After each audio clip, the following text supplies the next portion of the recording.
Eu me sinto muito honrado de fazer esta palestra de abertura dessa Jornada Brasileira de Filosofia da Mente.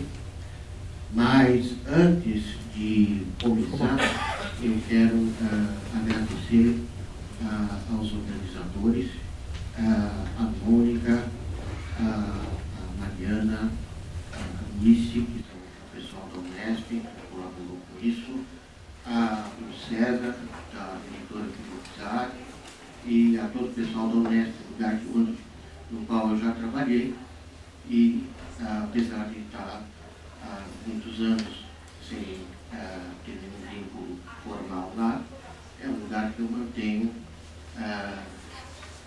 com o qual mantenho uma grande amizade, um grande carinho. Então, muito obrigado. Bom, quando eu vi a temática proposta pela jornada este ano, eu pensei o seguinte: do que nós vamos estar falando? Nós vamos estar falando de uma coisa chamada transhumanismo, que eu tenho certeza que muitas pessoas ainda não ouviram falar. E então eu vou começar explicando o que é o transhumanismo e por que ele assume essa importância filosófica que tem sido dada a ele pelos filósofos da mente nos últimos tempos. Bom, na verdade, a história do transhumanismo é longa, né? Eu aqui estou citando o Max Bohr, que foi uma pessoa que, de fato, formalizou um manifesto transhumanista, mas, desde o final do século XIX, o transhumanismo já tinha se iniciado. E qual é a proposta do transhumanista? O que o transhumanista ele quer fazer é o melhoramento da espécie humana. E para fazer esse melhoramento, ele vai se utilizar de vários recursos que hoje nós temos, que vamos dizer, há um século atrás, eram dificilmente imagináveis, né? Mas é a ideia de uma reforma da natureza humana. E essa reforma viria pela engenharia genética, pela robótica, pela nanotecnologia e por técnicas de aumentar a longevidade. Outros dois filósofos que escrevem também sobre isso, que são, eu diria hoje, bastante representativos desse movimento, são o Nick Bostrom e o David Pearce. O David Pearce é uma pessoa muito curiosa, ela já esteve no Brasil, visitou a Universidade Federal de Santa Maria, visitou a USP. Eu assisti algumas palestras dele por videoconferência, e ele tem uma proposta bastante peculiar, que é a alteração do código genético humano de forma a que nós nos tornemos pessoas mais eufóricas. Porque colocando todos nós num patamar um pouco maior de euforia, em termos de humor, a vida seria mais sustentável, seria mais agradável do que a vida que nós levamos no nosso patamar de humor. Eu poderia dizer o seguinte: bom, hoje eu disponho de drogas, quando digo drogas eu digo medicamentos, né? Nós dispomos de medicamentos que realmente podem nos tornar muito mais eufóricos. Só que a proposta dele é dizer o seguinte: bom, se eu fizer essa alteração genética, eu não vou ter que lidar com o problema dos efeitos colaterais que, em geral, essas drogas trazem. Tá? O Nick Bostrom hoje está na Universidade de Oxford, tá? E ele faz muitas pesquisas a respeito do futuro, né? Há uma grande preocupação com o futuro. Uma das coisas interessantes hoje em dia é que nós nos tornamos incapazes de imaginar, de pensar o futuro. O futuro se apresenta como uma coisa muito opaca para nós. Tá? Eu acho que isso é uma característica de época. Bom, mais um, por favor. Bom, então o que eu estava dizendo é o seguinte, sobre o programa do transhumanista, né? Ele está vinculado à tentativa de reforma do corpo, de reforma da mentalidade. Quando digo mentalidade, eu estou falando das nossas faculdades mentais, tá? E dos tópicos que me chamou muito a atenção quando eu comecei a ler os manifestos transhumanistas é que eles também previam a modificação genética do comportamento no sentido de impedir a autodestruição, tá? Ou o próprio desaparecimento da espécie humana. Quem já nos falava antes disso que nós estamos encaminhando para uma situação de autodestruição é um filósofo e educador muito conhecido, que é o Edgar Morin. Só que na época em que ele falava isso, ele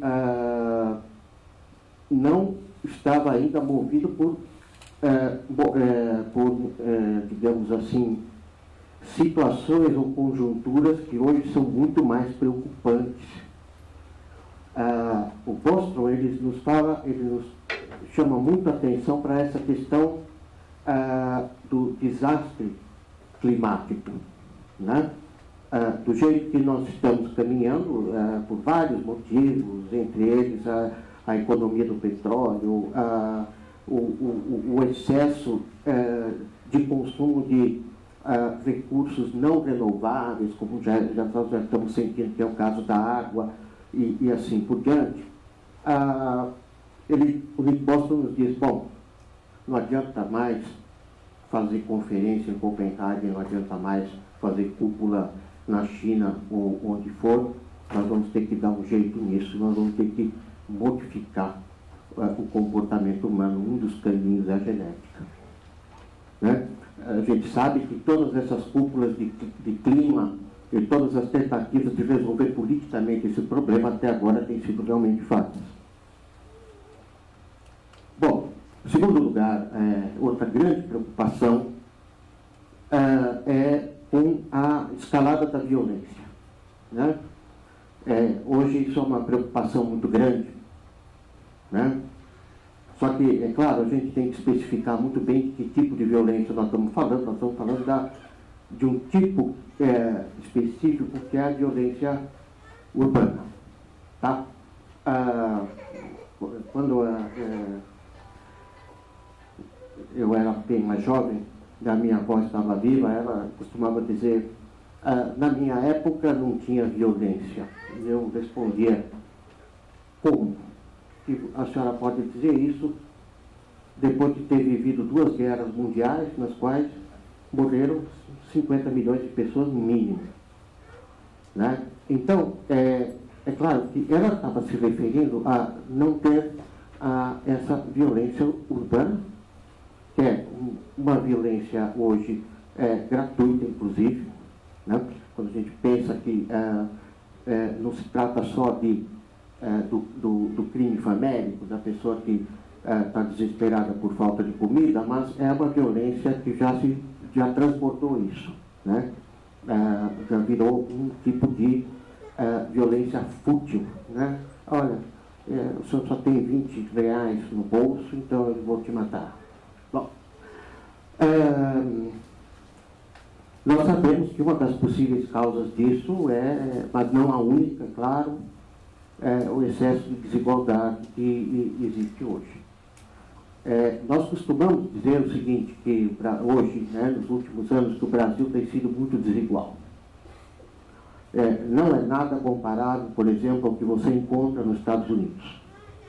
Nos Estados Unidos você tem pessoas que ganham 593 vezes mais o salário mínimo que acabou de ser instituído pelo Obama. Tá? A única diferença, talvez, é que você mantenha um patamar, um piso mais elevado. E é claro que isso já é uma discussão ética. Nós poderíamos perguntar o seguinte, mas se todo mundo tivesse casa e comida, quem se importaria com o problema da desigualdade? Não sei. Isso é uma das coisas que a gente precisa conversar. Bom, continuando, por favor. Bom, então, o que acontece? Essas intervenções no corpo, tá? E aí já vamos começar a falar um pouco da questão das próteses, né? E até agora eu tenho falado só em modificação de DNA, modificação de estrutura genética, né? Mas isso visa nos preparar para uma nova paisagem planetária. Então, características dela hoje seriam um ambiente muito mais hostil do que nós temos hoje, pelo esgotamento de recursos não renováveis, tá? A previsão de um aumento brutal da competitividade entre humanos para humanos, e já se enxerga de humanos com máquinas, porque nós estaríamos em breve, em questão de décadas, perdendo o monopólio da inteligência, tá? Pelo aparecimento de inteligências artificiais que se igualarão ou eventualmente superarão a inteligência humana. Isso, talvez as pessoas hoje olhem para mim e falem, bom, isso ainda é muito ficcional. Eu gostaria que fosse. Na verdade, nós estamos realmente muito mais próximos dessa situação do que nós podemos imaginar. Muitas pessoas acham que a inteligência artificial ela teria que ser uma replicação do nosso tipo de inteligência, que é uma inteligência baseada na consciência. Certamente isso não vai acontecer. Ao contrário, nós vamos ter que lidar com formas de inteligência muito desenvolvidas, mas inconscientes. E isso vai requerer que nós tenhamos um outro tipo de preparo, mas que não seria mais do que a continuação do que já ocorre hoje. Porque hoje, quando eu abro o meu iPad, eu abro o meu computador, eu, na verdade, já estou tendo esse problema de estar interagindo com uma inteligência que não é consciente, né? Bom, um pouquinho, mais uma, por favor.